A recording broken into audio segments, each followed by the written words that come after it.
Hi guys, welcome to the Confused Millennial podcast. I'm Rachel, your host and the blogger behind theconfusedmillennial.com. If you're new to this podcast, it's all about helping you embrace more of who you are while navigating this whole adulting thing. We cover topics like spirituality, career, just the daily adulting struggle, and personal development. And today, in episode 25, I have Justin Schenck with us, and we are tackling all sorts of different things from personal development to entrepreneurship and so much more. Before I get into all the details of what we're going to talk about, I want to share a little bit about Justin. So he is who you have to thank for saving this podcast.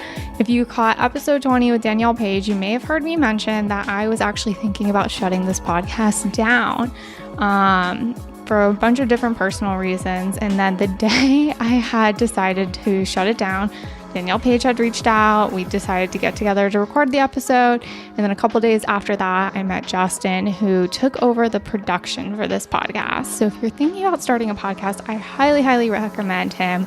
He's fantastic. You'll hear why in this episode and just so many more reasons why. And at the end of this episode, he shares some details on how to work with him.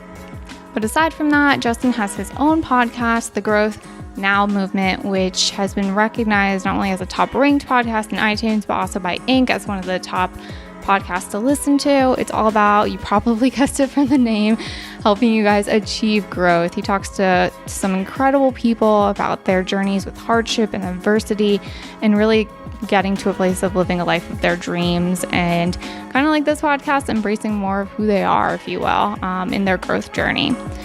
He also is working on a live event, which we talk about later on in this episode, and is just all around phenomenal. So a little bit of personal background on him.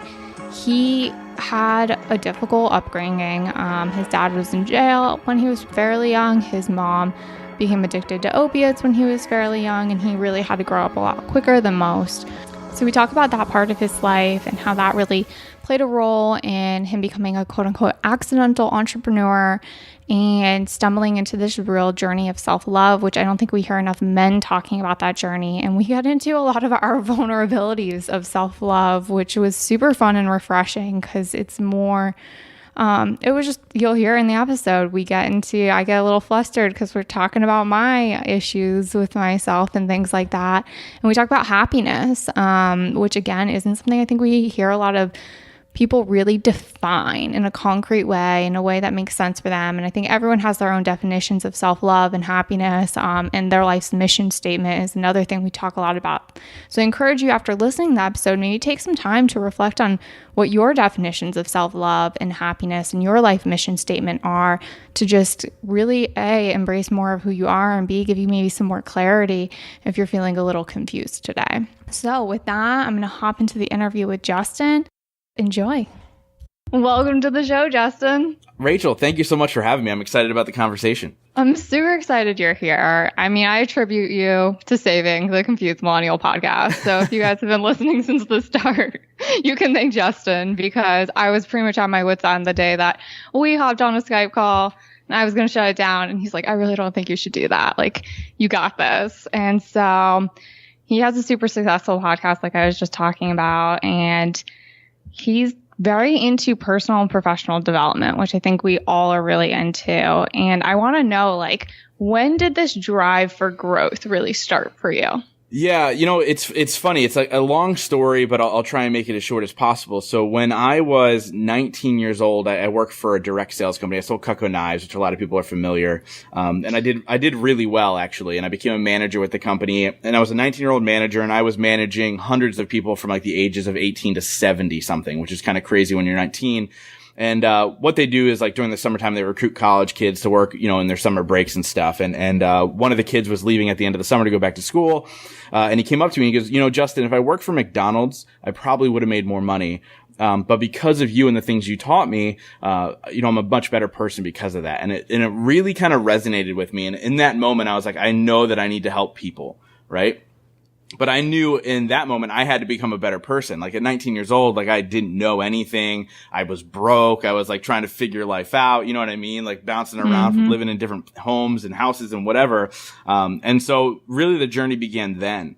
And then a lot of ups and downs in life really kind of took me to where I am today. But it, I think that it's never the destination, it's always the journey. And when I finally realized that, when that finally clicked in my head, I found happiness. And so that consistent growth is really the thing that is the journey that I'm on 24/7 and hopefully till the day I die. I love that. Okay, so I have to ask, so what does happiness mean for you? Because like I always look at people say work-life balance is a unicorn. I feel like happiness is like the true unicorn in life. Yeah. So for me, it's just, living every single day the way I want to live it. And that's striving to be better than I was yesterday. That's making the people around me happy when I'm with them. All that stuff. One of the questions I ask on my podcast is, at the end of your life, if you could only be remembered for one sentence, what would that be? And my sentence would be for somebody to say about me, like, just for them to say, I left a better person after knowing him.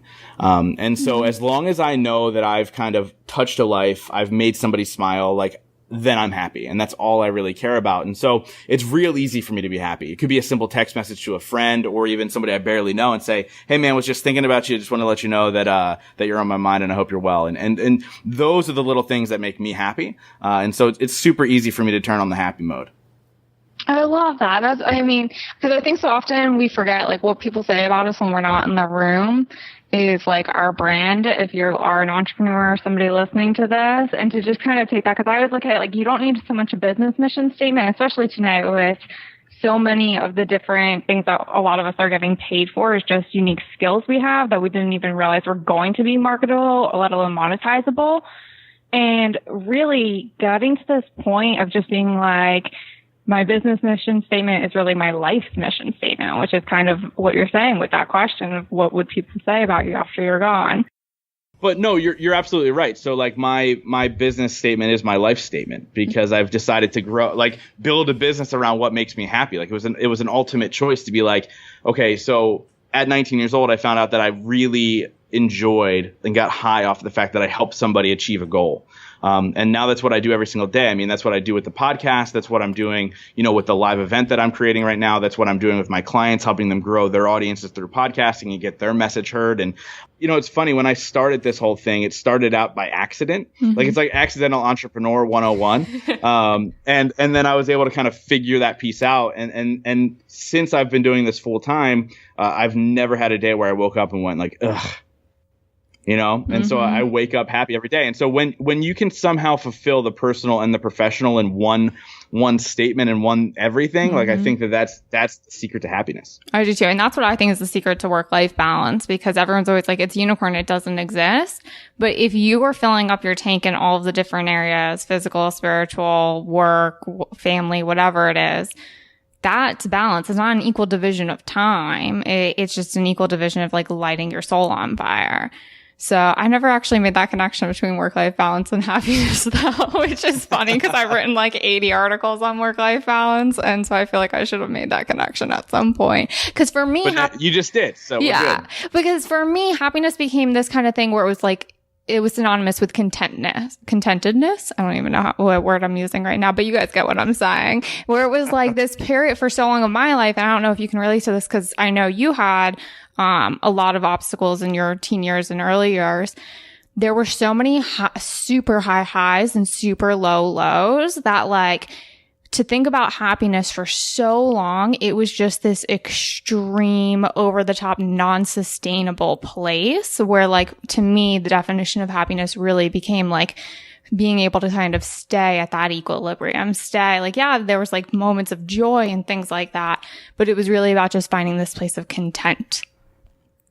Mm-hmm. No. And I agree with that 100%. And like you had mentioned, like there have been a lot of ups and downs in my life.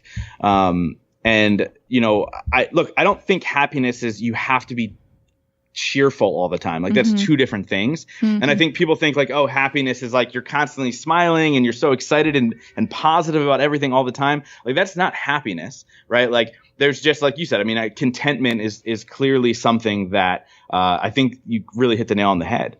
And I think that it was my rock bottom moment in my life where I kind of figured that out, that like, it's not about the 24/7 like glee all the time. It's really contentment with what's happening in your life right now and gratitude, right? Yeah. And gratitude's a big one. Everything always comes back to gratitude, I find. What was your rock bottom moment in life? Yeah. So, I mean, you kind of hit, with my mom and stuff like that. I don't know if you mentioned that before you hit record or not, but anyway, when I was 12 years old, my mom started a pill addiction that ended up lasting her 20 years. And she ended up losing the battle after 20 years. And, that was my rock bottom moment because my mom was my best friend. I think sometimes when I talk about it, I always like to preface it with like, look, my mom was a really good mom. She just had her own personal demons, right? And like, she was my best friend. When I hit my bad moments in life, she was the person I would reach out to. And this was over 2 years ago that she passed away. And I still want to reach for my phone when something cool happens, and tell her, right? And in that moment, I had to make a decision. So I'll kind of backtrack a little bit. I was actually 5 months before I launched the podcast is when she passed away. And I was actually up in Cape Cod, Massachusetts, at my uncle's house, recording the intro to the original intro to the podcast and really planning it out and everything like that. And I got that phone call that nobody wants to hear. And that is, hey, the doctor says you need to come. So threw everything in a car. I drove 7.5 hours down to the hospital where my mom was and walked into the hospital room. It was like 1:30 in the morning. And she was intubated, obviously in a coma.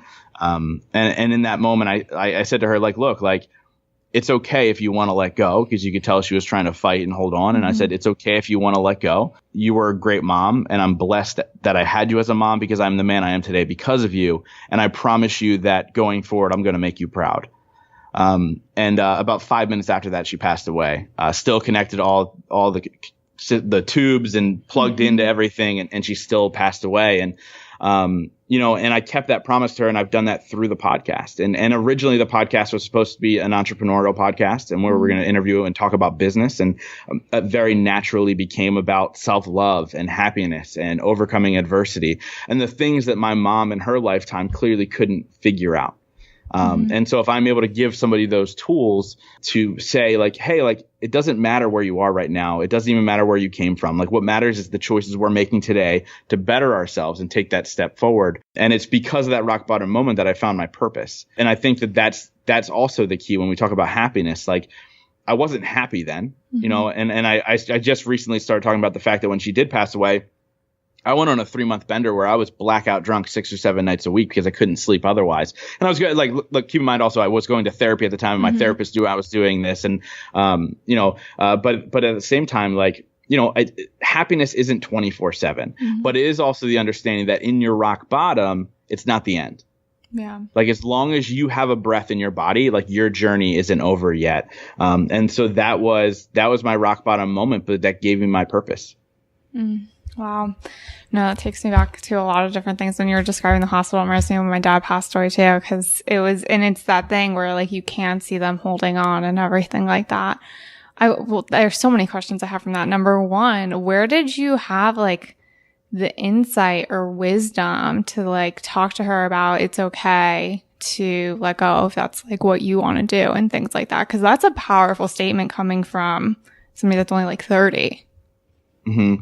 That's a really good question. I think that because of her addiction, I grew up really fast. Like, I always say that I was the oldest 14-year-old of all time. Like, when I was 14, I'd rather hang out with 40-year-olds than other 14-year-olds.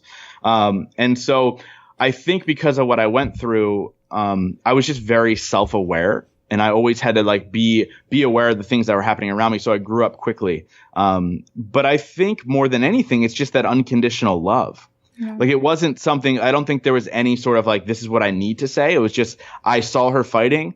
I knew that she was in pain for a long time in her life. And like, I think that's what she wanted to hear. And so that unconditional love, like, I could have selfishly said, nope, let's keep this going and, let's fight. But at the end of the day, like, that wouldn't have made her happy. Yeah. She could still be plugged into machines, I'm sure, at some point. But if we tried a million different things, but that I've just never been asked that question, so I feel a little taken back. So number one, thank you for asking that. No problem. But yeah, I just think for me, It was just unconditional love more than anything else. That's powerful. I think the reason I asked that is because I remember I kind of knew when I didn't know he was going to die when he died, but he was sick for so long. It was very unexpected when he did pass away. It was just out of nowhere within 2 weeks when we thought he had 5 to 7 more years. But because I was in therapy and everything like that, I had a therapist at the time, like, talk to me about, like, her dad dying and what that was like and how she handled him in the ICU bed and on his deathbed and, like, the things she said to him. And it's just like, I don't know if I ever gave my dad that permission, but I could see it in his eyes where, like, he was fighting. And there was a point where I was like, even if he had so many strokes at that point in this 2-week span, I was like, even if he could come back, he would never be him again. Like, he would never be able to talk on the phone again. He would never be able to do the things that made him, that brought him happiness. And it's like, he ended up becoming, that's a whole other podcast for you guys, where he ended up becoming my angel. And, like, there was, like, this whole thing that happened in June this year, but I'm not going to bore everyone with those details. But yeah, it ended up just being this thing where, like, everything does happen in divine timing. And it's beautiful that you were able to kind of give that gift, because if you guys have listened to this podcast, you know that I talk to spirits sometimes, and I know how comforting that can really be for them. The other thing that you said that I wanted to touch on, well, there was a few different things, and I don't remember. I'm probably going to hop around here because I remember you were just talking about something in there, but I also wanted to go back to something you said earlier, which was you stumbled into the podcast. You became an accidental entrepreneur. And this is after you were, like, planning out your podcasts and things like that. And I think that's something, like, a lot of the times people, like, want to become entrepreneurs and they're trying so hard to find the perfect business plan and everything like that, that they forget to just kind of follow the path. So what does the accidental entrepreneur path look like for you? So maybe we can hopefully expand some people's minds here. Yeah, I mean, so I jokingly say the accidental entrepreneur is always a goal to be an entrepreneur. I mean, I've had failed businesses in the past, which that's a whole nother story. I mean, so if you go back early into my podcast, the first 62 episodes, I had a co-host. That co-host, him and I actually owned a company years ago that we put together seminars and expos that focus on personal and professional growth. So we'd bring in speakers, sell tickets to the event. That's how we would make money. And we were doing really well. We were open for about 2 years. It was a side hustle for both of us. Like, we were both in the corporate world. I was in medical sales and he was working for a big logistics company.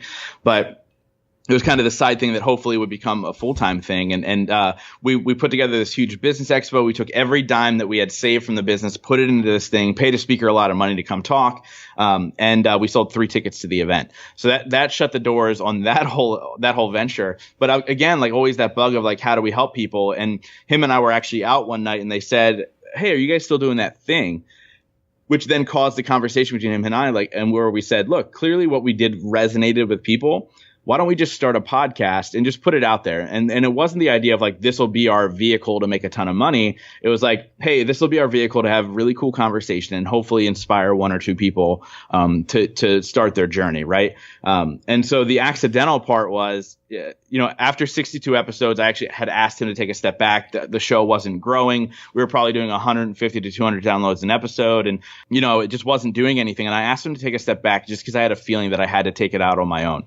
And when I relaunched the show, it became more focused again on that stuff that I was talking about, the self-love, overcoming adversity, the personal stories, all that stuff. And when that happened, the audience started to grow organically. Mm-hmm. And then people were reaching out to me saying, hey, how do I do this? And I started coaching people through podcasting. And then I got so busy that I was like, hey, I have to charge you. And they go, okay. And people started to pay me for my time in coaching them. And then I started to go, okay, well, I want to stop the bleeding on this podcasting thing, which is people doing it, not doing it the right way, launching a show, saying they're podcasters, and then never doing a show after 7 episodes. Mm-hmm. And then that's when the podcast production came into play. So it was an accident because I didn't think that I'd be the podcast guy. And I just became the podcast guy because I figured out the space, mm-hmm. right? And so once I figured out the space, I was like, okay, cool, I can help other people do it the right way. And now I'm speaking at PodFest in March down in Orlando, and like just crazy stuff is happening because of the podcast. So what started as, hey, maybe this will launch a platform for me to be a speaker on overcoming adversity and self-development became a platform for now I'm a speaker about podcasting. That's so cool. Cause I think, and that's kind of like how my whole story started too, where like I didn't really know what I was doing. I looked at something that I knew I wanted to do, but I didn't necessarily think it was going to be anything. Like when I launched the blog, yeah, I had my business for a year and a half, but I just wanted to like put something out there. I needed to get this done. And then it ended up taking over. And so I think sometimes people get too caught up in like the minutia of like, these are all the steps that need to happen rather than just following like the thing that's pulling them in that direction and letting it unfold however it's going to unfold and trusting that you'll make money that way. Yeah, you have to try many different things. Yeah. Like you're going to try things, you're going to fail. And like, it's funny. I do believe in the idea, like find something that you love and then find a way to make money doing it. Like I love doing the podcast, right? And so I've built a business around it, but I believe in that, but that's not always the path you should take. Like you said, be really open to what the universe is telling you, because it's giving you signs in every way, shape or form, right? Like I didn't know this then, but like it's clear now. Like there were so many times in my life, people were like, wow, you're really good at having conversation.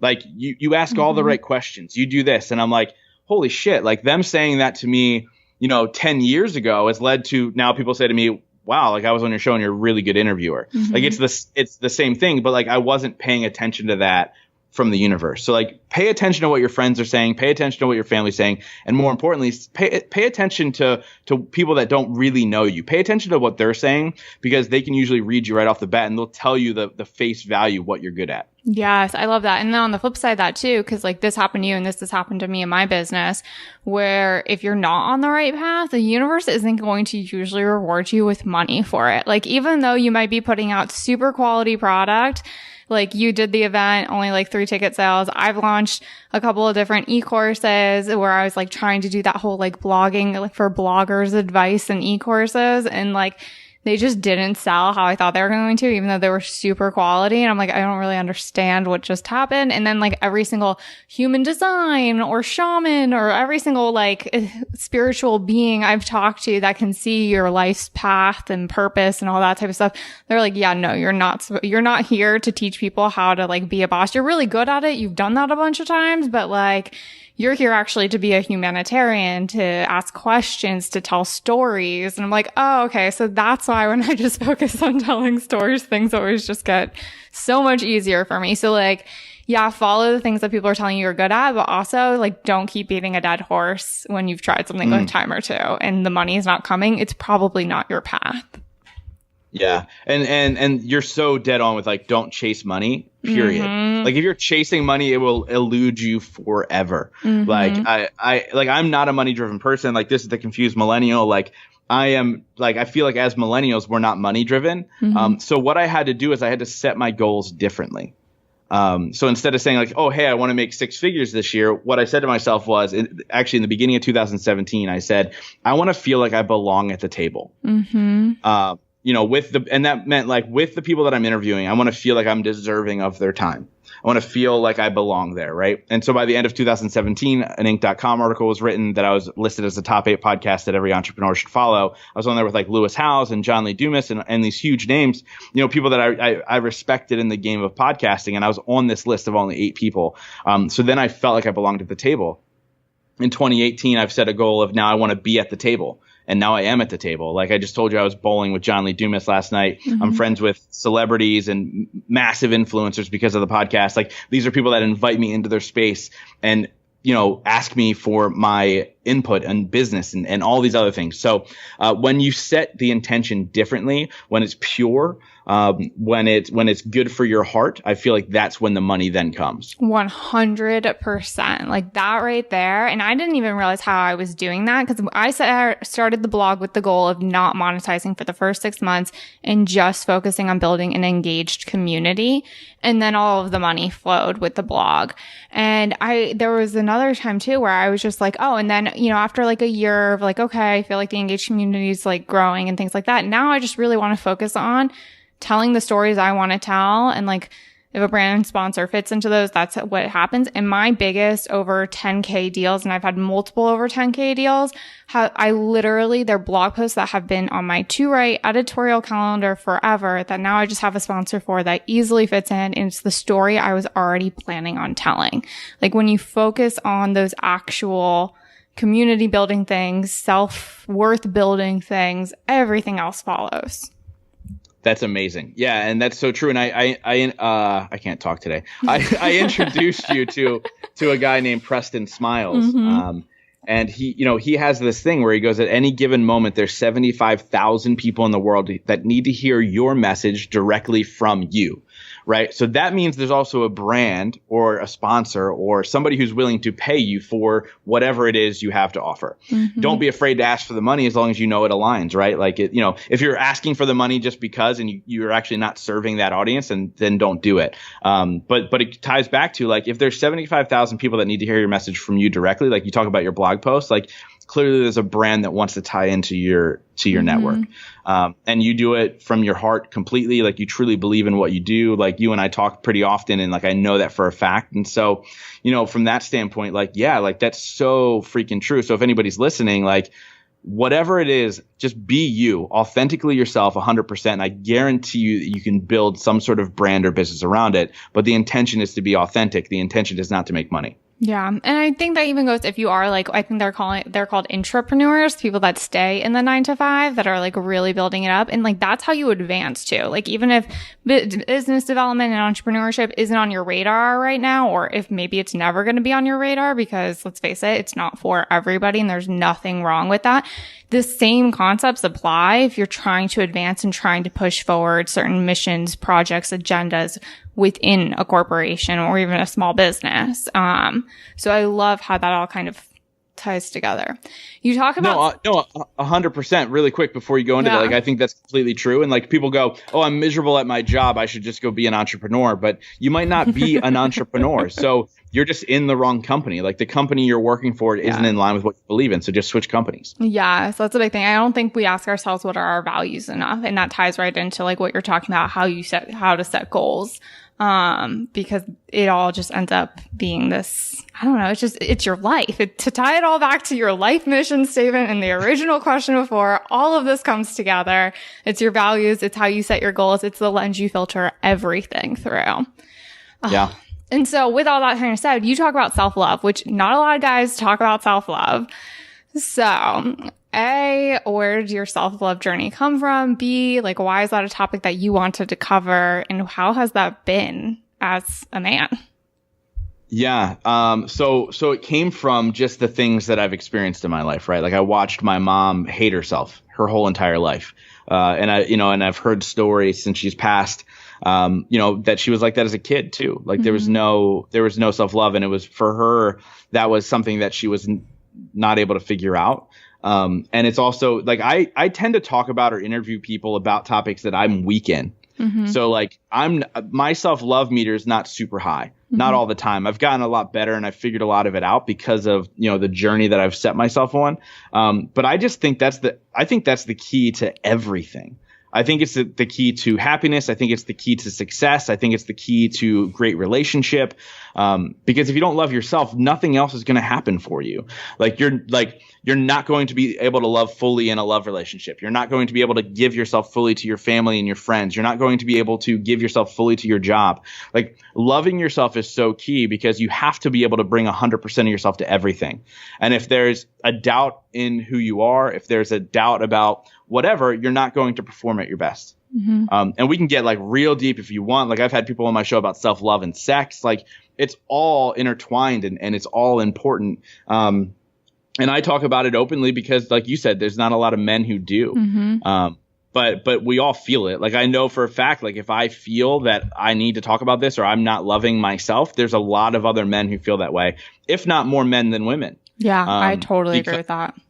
Because we keep it in, right? Mm-hmm. So like, since we keep it in, we're never going to win the battle. So let's just let's talk about it, dude. Like, all my guy friends, they talk to me about all the shit that they hate about themselves because they know that I'm open to listening to it. Whereas if it's a bunch of dudes that aren't like me, who aren't open about those conversations, they don't have those conversations. They just make fun of each other. Yeah, no, it's completely true. I think self-love is such an interesting thing too, because I remember, like, I really like myself. Like, I'm super okay hanging out with myself 24/7. Like, I think I'm my own greatest company, as funny as that may sound.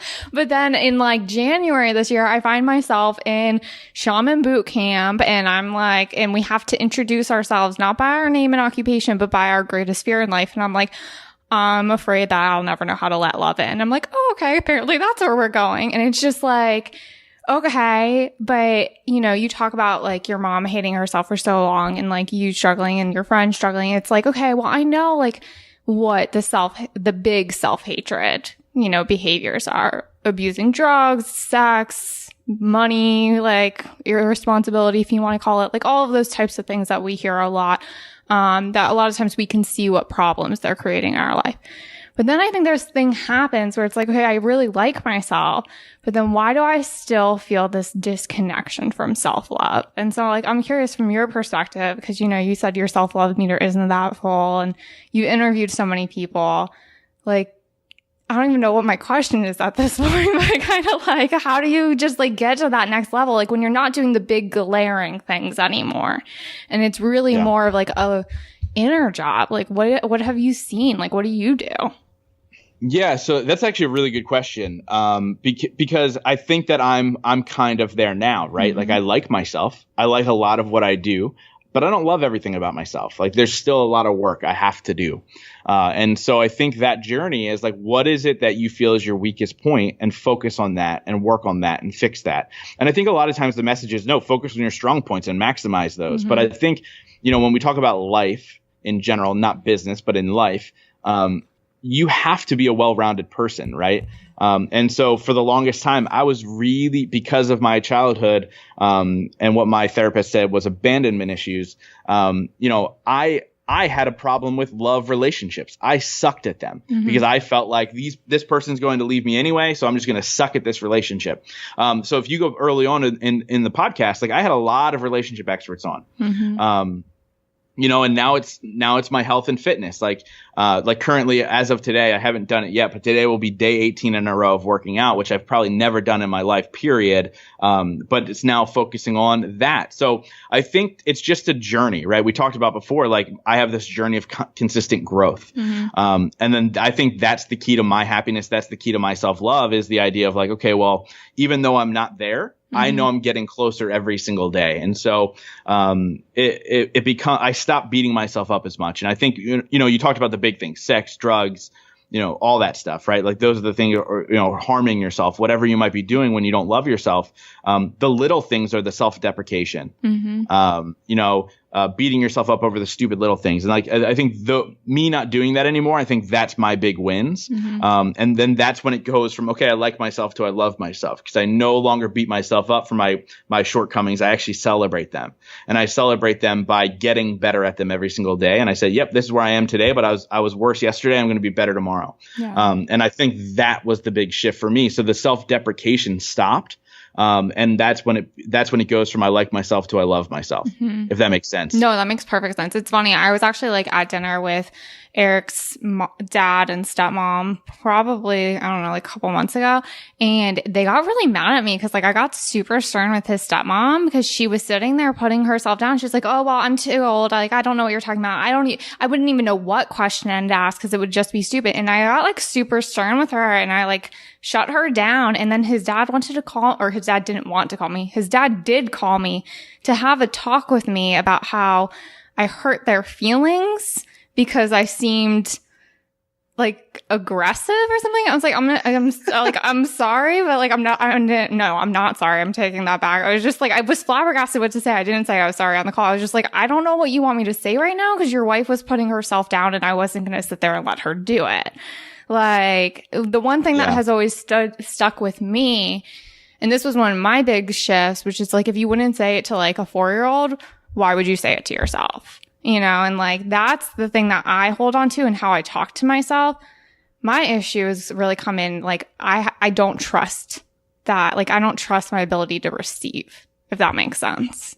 That's my biggest issue. And like, I haven't figured out what the blocks are to really work on that because I had a very unstable childhood too. And a lot of, we're going to give you this and then we're going to take it away, and like just constant changing realities where it's like, it just doesn't feel safe for me to receive things from people. Like, I like to do everything myself. I'm like, I'm going to figure this all out and I don't need anybody.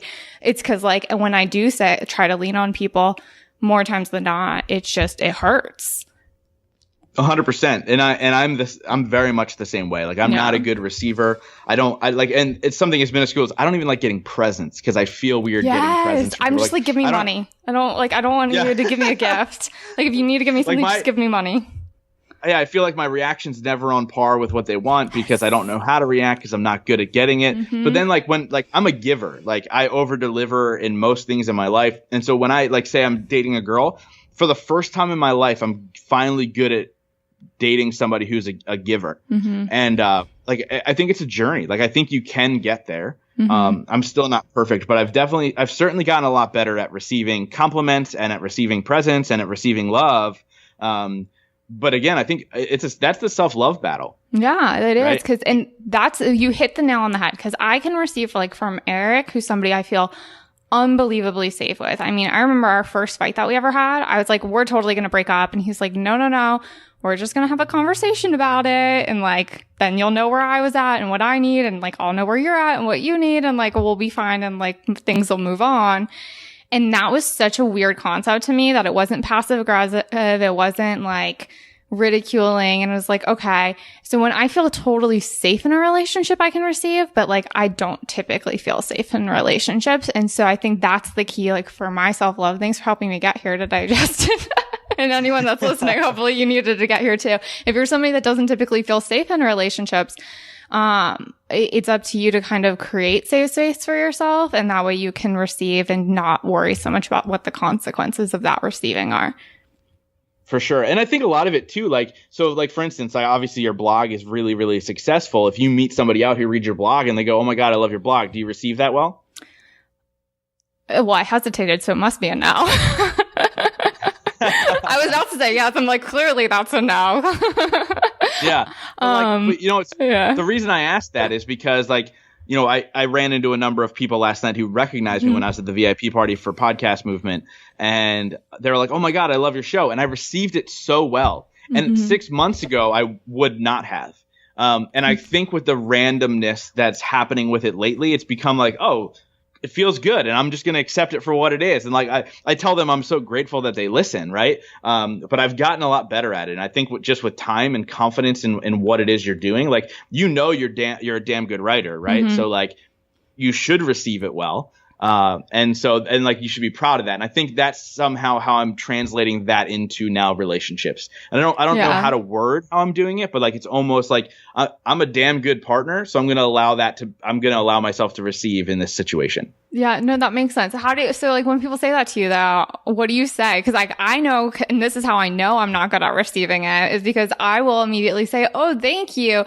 But then I'm immediately taking the focus off me and going straight into what do you do? And making sure that I'm giving them something. Cause then that's how I know I'm not a good receiver of it. No, so I do that too. But that means you receive it. Hopefully you heard them. Mm-hmm. But you're a good person and you want to give back. Right. So we talked about somebody that I know in podcasting who I hung out with last night. And he was not that way. He just loved the accolades and he just ran away after that. I don't respect that. So I think I'll always be the person of oh my God, thank you so much. What do you do? And sometimes I'll take it a little bit further and go, oh, what episode did you like?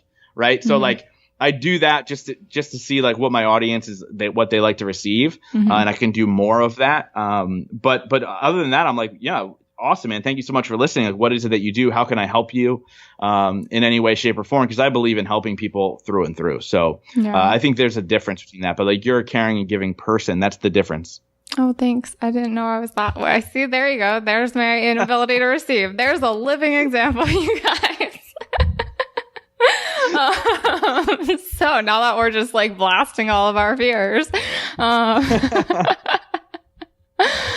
See, this is how uncomfortable I get. I'm beet red. I wish you guys could see me right now. I'm as red as the pea on Justin's hat right now. I love when podcast conversations go this way because I had no idea we'd talk about any of this stuff. It's usually here's my story. Here's how you grow your podcast audience. Well, see you later. Oh, gosh. What I mean? So I love this conversation. Oh, that's so good. So, I don't even know where else I want to, what question, I'm going to let you take a question. Where do you want to go at this point since you're loving it so much and I'm flabbergasted? No, I think the thing is this, right? Mm-hmm. So, to kind of put a bow on everything that we were just talking about is I think that life is just a journey, and we're given this false idea that we need to arrive somewhere. But the only arriving that we're going to do is the day you die, and you arrive to the end of this thing that we call life, and then your energy is going to go off to whatever you believe happens after that, right? And so it's a journey, and I focus wholeheartedly on trying to grow a minimum of 1% every single day, whatever that looks like. If you want to talk about health, if I did 10 push-ups yesterday, I'm going to do 11 today. So because at the end, like, that's what keeps me alive. So what is it that's keeping you alive? Like, what's your journey, right? Because it's not the destination. It's not the end point, because you're never going to arrive. You're going to set a goal. Say you say to yourself, oh, I want to be a millionaire. You're going to become a millionaire, but then you still feel like you haven't arrived. Mm-hmm. So you have to be okay with the incremental wins, the growing every single day, the journey that you're on.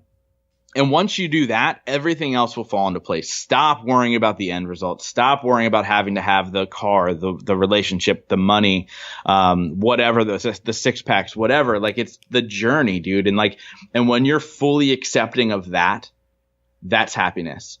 That's self-love. That's everything that we're talking about, is the idea, like, today is the day that I have. I cannot worry about the past because that's over. I can't change it. And I can't worry about the future because I might not have one. Like you said, your dad passed away unexpectedly. My mom passed away unexpectedly. Like, it wasn't a drug overdose. Like, it wasn't a purposeful thing.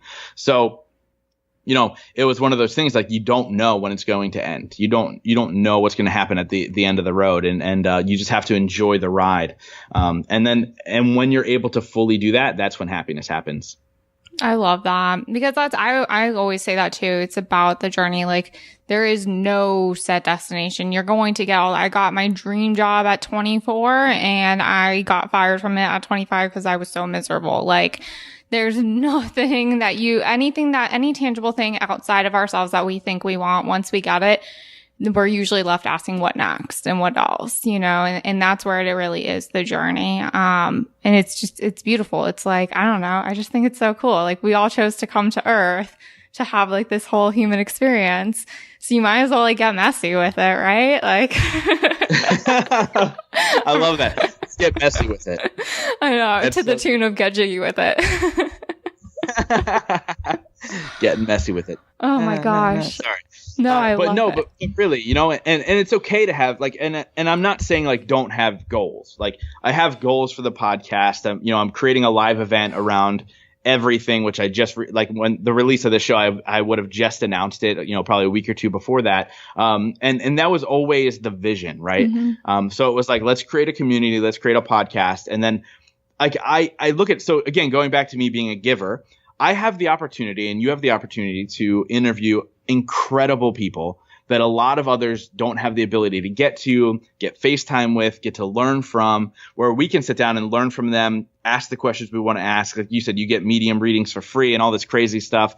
So, like, I then want to be able to take that and give it and make it accessible for everybody else.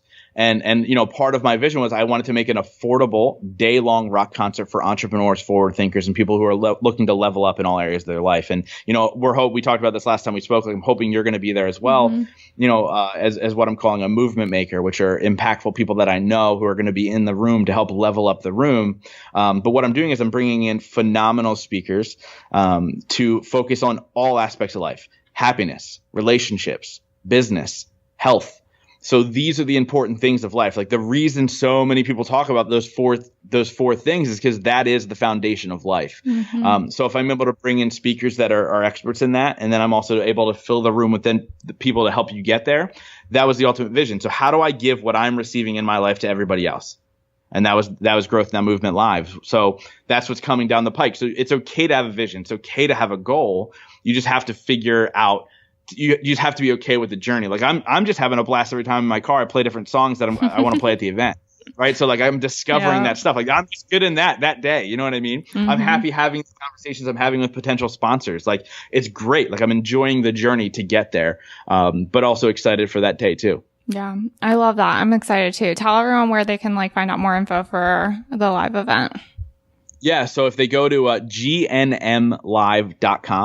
They'll be able to buy tickets there. Like I said, my main thing is a lot of these events, and I'm going to slowly announce the speakers. So as of the launch of this, there'll probably only be 3 speakers announced, which is Susie Miller, who's a relationship expert, where she talks about the busy millennial, the busy entrepreneur who, how did we figure out the relationship side, even though I'm super freaking busy on everything else in my life.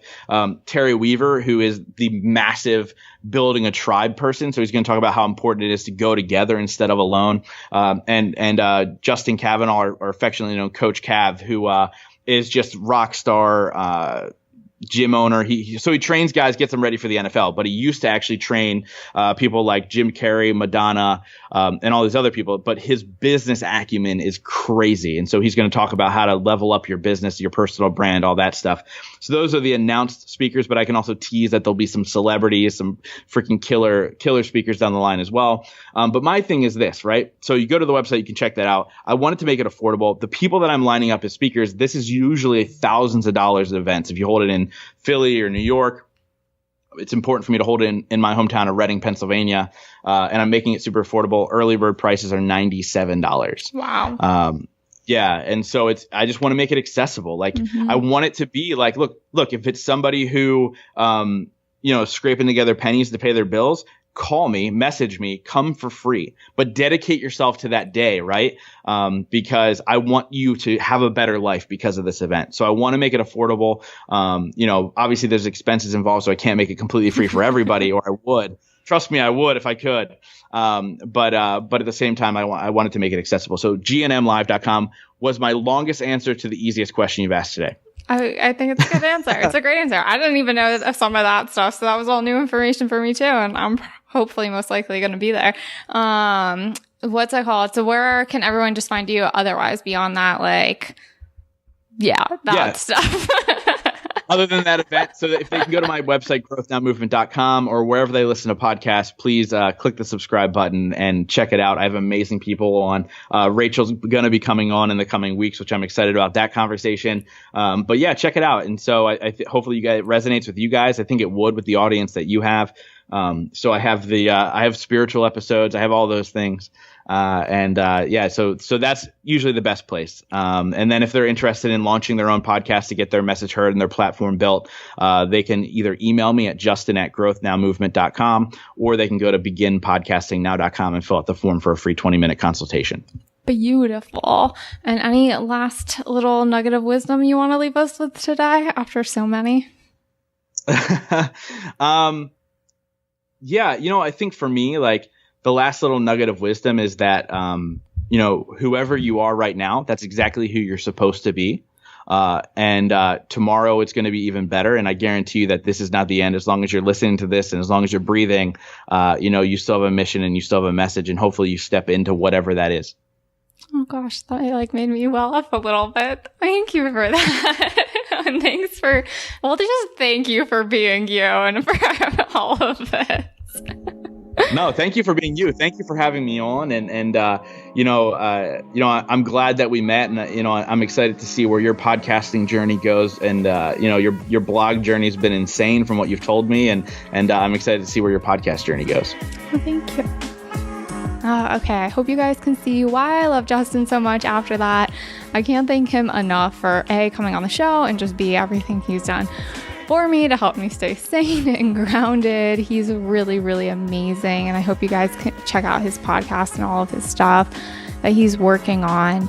And if you enjoyed this episode, I would love it, and it would super help me out if you took a second to subscribe to it and leave it 5 stars. And if you have a little extra time and this episode moved you, I'd love it if you could leave a review too, so that more people can discover us. And if you do want to share this while you're listening at all, take a screenshot of it and post it on your Insta story and tag me at The Confused Millennial in it.